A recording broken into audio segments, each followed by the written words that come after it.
Hello guys, my name is Matthew, and in today's video I'm going to show you how you can add XREFs or external references inside of your AutoCAD project.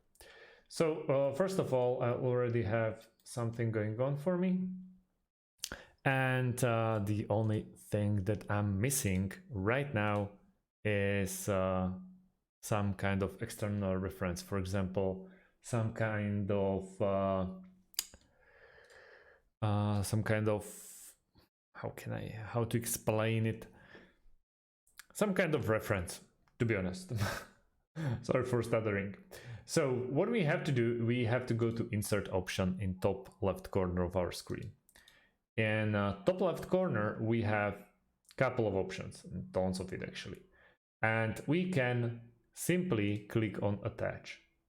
With attaching, we can pick from multiple options.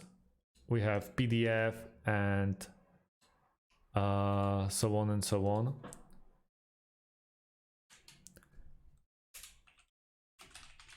But we can also go to reference cap.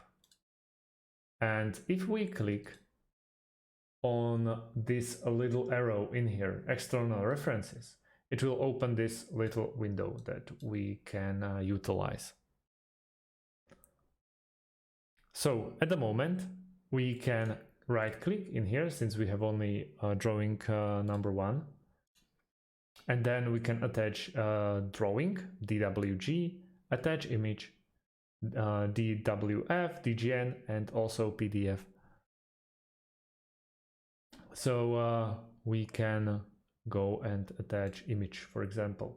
So this will attach on the images, for example, like this logo. We hit OK, and simply we can specify the insert point and add something like this. So that's about it, guys. Thanks for watching and see you in the next one. Have a great day and goodbye.